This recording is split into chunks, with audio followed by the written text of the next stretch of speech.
para aclarar algo que me comentaba Maggie, que nos escucha en un principio. A ver, una persona es Manuel Uruchurtu Ramírez, que es el del Titanic. Ese hombre ya había logrado subirse a una lancha para salvarse del hundimiento del Titanic, pero le cede su lugar a una mujer con un niño, con un bebé. Y le dice, adelante, te cedo mi lugar. Él muere en el hundimiento y la mujer se salva con el bebé. El otro es el regente de hierro. Y para esto, el doctor Manuel Perló Cohen, autor e investigador del Instituto de Investigaciones Sociales de la UNAM, escribe lo que están viendo aquí. No es el mismo libro, son 2 tomos del regente de hierro. Pues es que es fascinante la historia de este hombre, que sería el tío, el del Titanic, de este hombre Ernesto, ¿no? Así es, son de la... Primero, Bienvenido. gusto estar aquí en tu programa, Fernanda, un saludo al auditorio. Son parte de la misma familia, pero se trata de personajes distintos. Exacto. Ahora, ¿qué te inspira a ti, básicamente, escribir 2 tomos sobre la vida del regente de hierro, que es Ernesto Uruchurtu? Uno es el deseo de evitar la desmemoria que tenemos los habitantes de esta ciudad por todo el pasado reciente que hemos vivido en términos de crecimiento urbano, de regentes, de jefes de gobierno. Creo que es muy importante que los habitantes de esta urbe conozcan bien quiénes fueron sus gobernantes. Y si le decimos a la gente, oye, ¿tú sabes quién fue José Manuel Puig Casaurang? ¿O quién fue Javier Rojo Gómez? ¿O quién fue Fernando Casas Alemán? ¿O más recientemente Alfonso Corona del Rosal? Pues muchos no lo saben. Y sin embargo, estos personajes son los creadores, en gran medida, de la ciudad que tenemos. Ahora, en el caso, porque es fascinante lo que le pasa a este hombre y lo que ha generado. Muchos dicen que hoy necesitamos un regente de hierro, ¿no? Como él. Censuró todo.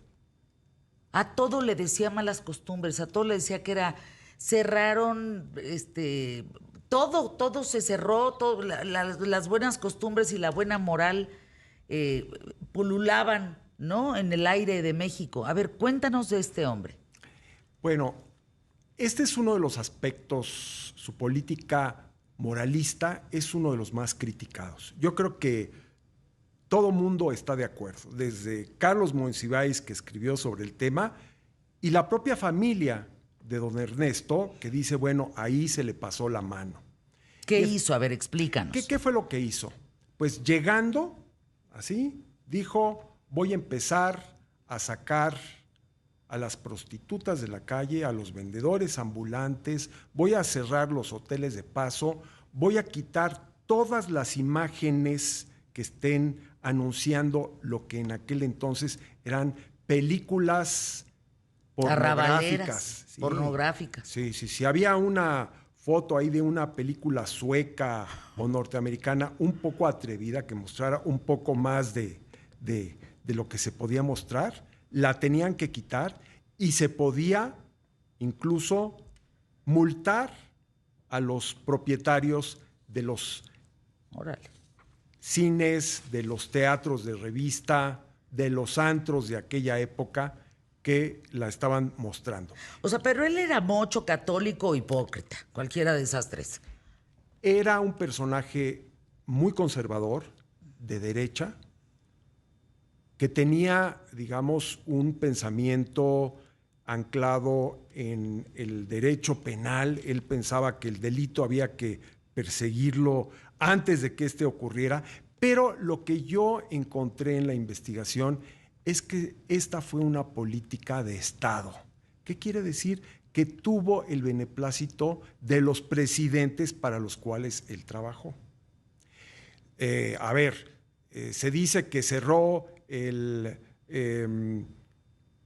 Waikiki, Bueno, sí lo Para cerró quien en no su sepa época. quién es Waikiki, El ¿qué es, Waikiki perdón? era El el antro. gran lugar de la diversión nocturna, de donde cantaban los cantantes de moda de la época. Estamos hablando desde los años 40 hasta el 54, cuando se va a cerrar el Waikiki. Y ahí bailaba Tongolele, Ninón Sevilla. Era un lugar realmente muy emblemático de la ciudad.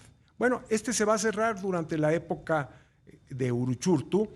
Obviamente él llegaba con el reglamento y decía, oigan, ustedes están vendiendo más alcohol del que deben de vender, no hay observancia de los reglamentos de emergencia. O sea, siempre tenía algún pretexto administrativo para atacar a estos lugares. Ahora, ¿cuántos habitantes había en México en esa época, en Ciudad de México? Cuando él llega a la regencia de la Ciudad de México, o más bien al Departamento del Distrito Federal, porque el cargo oficial era jefe del Departamento del Distrito Federal y el presidente de la República lo nombraba de acuerdo a sus atribuciones constitucionales. Así había sido desde 1929 y así va a ser hasta 1997, cuando termina el último regente, Óscar Espinosa Villarreal, que a lo mejor algunos recuerdan. Bueno, él llega el 1 de diciembre de 1952. La ciudad tenía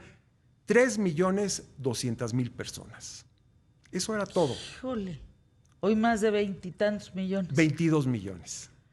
Ahora, ¿qué más llamó tu atención de Ernesto Uruchurtu en esta investigación de 2 tomos que hiciste?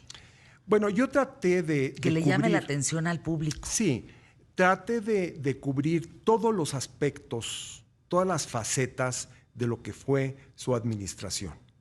No solamente la política, llamémosle moralista, sino también cuál fue su política de construcción de obras públicas, su política vial, por ejemplo. La hizo bien. Bueno, la movilidad en México fue importantísimo durante el regente de hierro. Él fue el que amplió el viaducto y además fue él que construyó el periférico.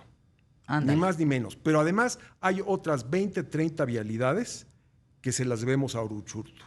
Churubusco, Canal de Miramontes, Río Magdalena. Él entubó muchos de los ríos que eran verdaderas vertederos de aguas negras en aquel entonces, y la solución se pensó que era entubar los ríos. Y tiene una obra constructiva impresionante, 160 mercados públicos. Ándale. Es muy probable que la gente que vaya hoy a un mercado público lo haga a un lugar construido por Uruchurtu. Construyó 295 escuelas primarias. Construyó reclusorios. Trajo más agua a la Ciudad de México. Construyó drenajes profundos, no el gran drenaje profundo que tenemos que se termina en 1975, pero un colector muy importante que sirve al poniente de la ciudad. Creó la ciudad deportiva de la Magdalena Mixhuca. O sea, le metió una lana a la obra pública en serio. En serio, y lo hizo con recursos propios del Departamento del Distrito Federal. No endeudó en un centavo a la ciudad. Al contrario, pagó deudas que se tenían adquiridas de otros gobernantes. Entonces, ¿este hombre no era corrupto? No era, digamos, especialmente corrupto. Yo busqué información. Debo decirte, porque es mi labor de investigador. Es, bueno, a ver si encuentras algo de información. Busqué en archivos del Departamento de Estado de los Estados Unidos. Busqué información en la Dirección Federal de Seguridad, que tenía un seguimiento de la vida de Uruchurtu. Busqué información en la prensa de la época y nadie lo señala como un funcionario especialmente corrupto. Tenía propiedades, sí, vivía bien.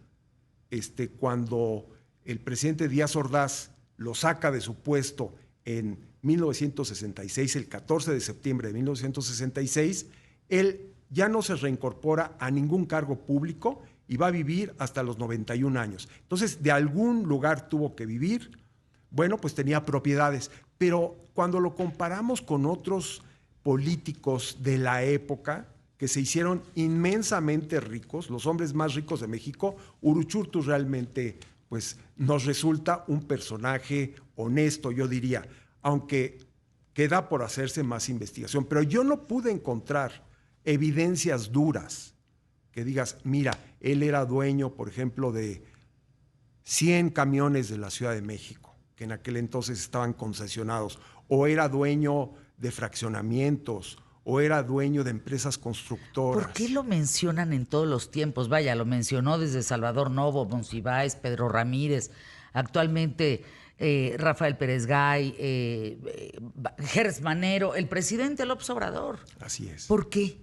Mira, por una parte, Fernanda, él estuvo casi 14 años en el gobierno de la ciudad. Ningún otro gobernante en toda la historia, Duró eso. desde 1325 hasta la fecha, ha estado tanto tiempo. Pero además lo nombraban los presidentes y lo ratificaban. Y no hubo un movimiento de oposición realmente fuerte para decir, queremos que cambien a Uruchurtu.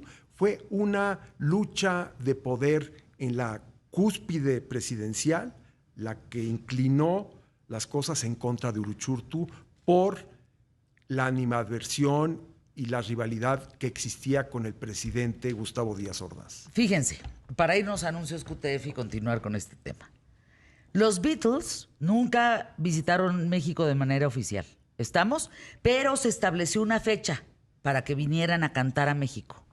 El 28 de agosto de 1965. Ya estaba todo listo. México estaba no emocionado. Lo que le sigue, pues que Uruchurtu cancela el concierto y dice, ni madre. Estos señores no vienen aquí porque esos pelos que tienen desgreñados, eso no es moral. Vámonos. Porque son una calamidad para los jóvenes por esos pelos despeinados y eso es un asunto de mala moral y no van a venir a México y que los cancela. Para que vean quién era, ¿eh? Ernesto Uruchurtu ha sido el político mexicano que más apodos ha tenido en la historia de México. Más de 15, 20. Le decían Don Justo. Bueno, acuérdense de la canción de Chava Flores, que decía, no es justo que le hagan esto a Uruchurtu, ¿no? Es un tema, le decían el regente de hierro, el canciller del cemento, Don Floripondio, el Don Dick Tracy, Don Floripondio Fuentes, porque andaba prendiendo todas las fuentes de la ciudad por todo México, así. El bárbaro del norte, el mago Uruchurtu, que se lo puso Salvador Novo. El Uruchurtzin, Uruchurtzin, ¿no? Y luego le decían la Uruchurta. Y ahí me detengo. Es un misterio si fue o no homosexual. Mira, Fernanda, yo investigué este tema, pero hay cuestiones, digamos que si yo no tenía una evidencia fuerte, pues no bien fundamentada, no lo abordaba, porque es un libro académico, es un libro de investigación, es un libro en donde yo pretendo que la gente forme su opinión y a partir de eso pueda tener una posición frente al personaje. ¿Qué fue lo que yo encontré? Bueno, encontré que una vez se casó, y esto lo averigüé consultando las fuentes de la Dirección Federal de Seguridad.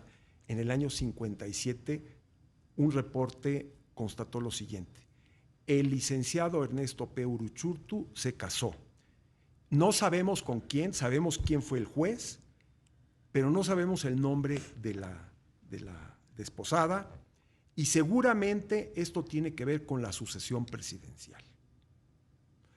Porque decir? 2 veces, ¿verdad? Intentaron ponerlo. Él fue, digamos, tapado, por decirlo de alguna manera, a la vieja usanza. Hoy se habla de corcholatas, en aquel entonces se hablaba de tapados. Él fue tapado en 2 ocasiones. La primera fue en 57, cuando resultó candidato Adolfo López Mateos, y la segunda en el año 63, cuando resultó candidato el licenciado Gustavo Díaz Ordaz. Pero él compitió, hizo su luchita, hizo su esfuerzo. Entonces en 57 encontraron que se había casado, pero nunca se supo con quién y nunca apareció la mentada esposa de Uruchurtu. Entonces hay muchas especulaciones porque la verdad es que la mayor parte de su vida no tuvo una compañera, y por otro lado no tuvo descendencia directa, tiene muchos sobrinos, gente de la familia Uruchurtu, que es una familia muy destacada y donde hay muchísima gente, pero él no tuvo hijos. Entonces el misterio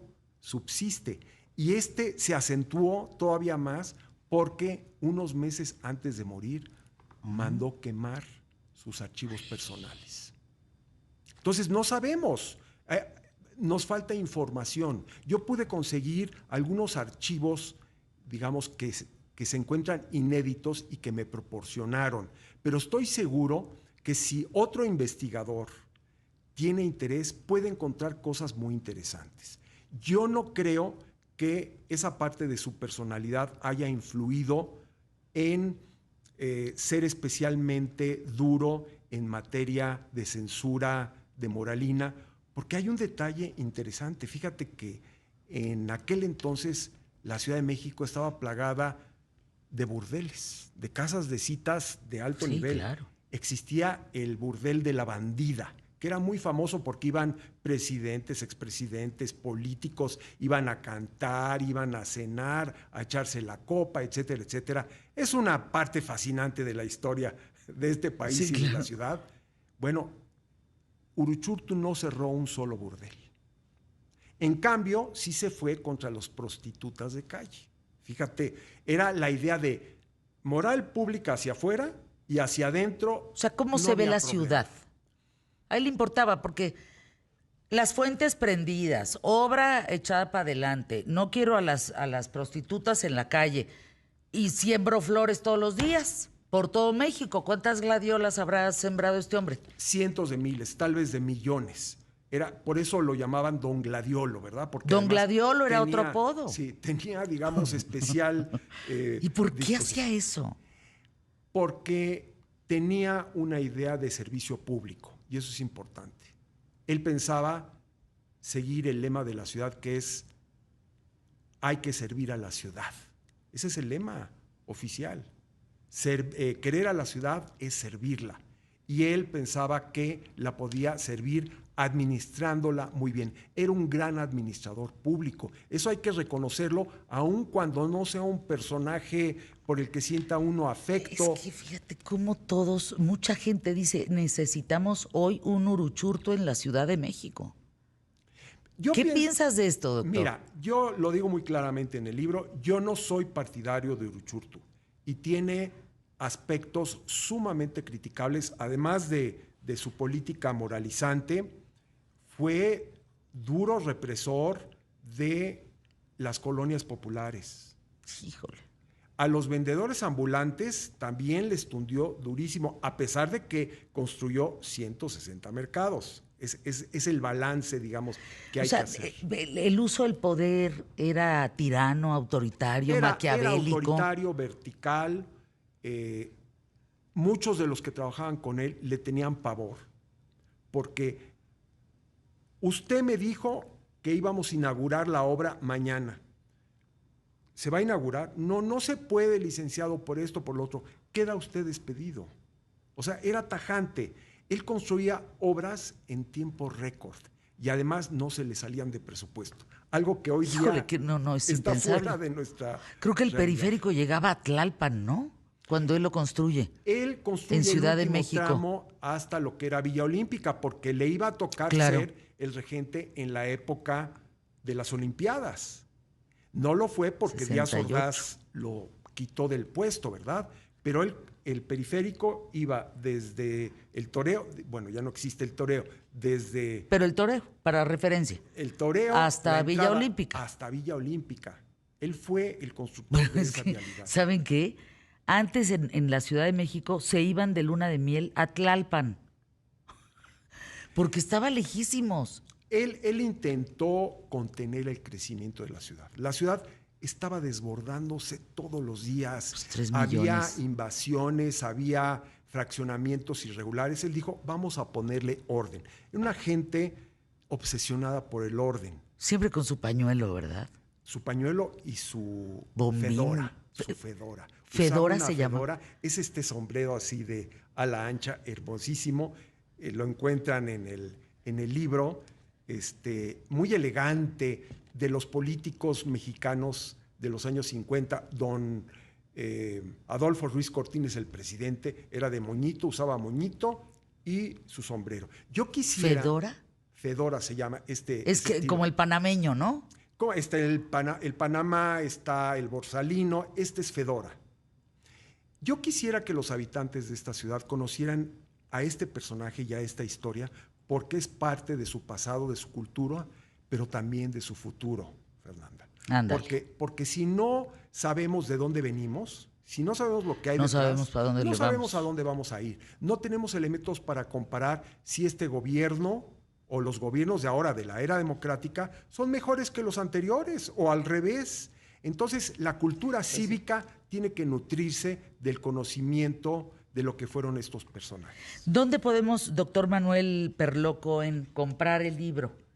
Mira, es de la UNAM, ¿no? Es de la UNAM, es una coedición entre el Instituto de Investigaciones Sociales, que es donde yo trabajo como investigador hace 40 años, y la Facultad de Arquitectura de la propia UNAM. Se consigue en las librerías de estas dos instituciones, y si alguien por alguna razón no puede ir a ellas o no tiene el recurso para comprar el libro, se puede bajar gratuitamente del repositorio del Instituto de Investigaciones Sociales en versión PDF. Porque eso es lo que hace la UNAM, difundir el conocimiento, y lo hace. Nosotros como autores sabemos que nuestras obras van a estar a disposición del público en general. O sea, se llama Uruchurtu, el regente de hierro, por la investigación de 2 tomos, del doctor Manuel Perloco.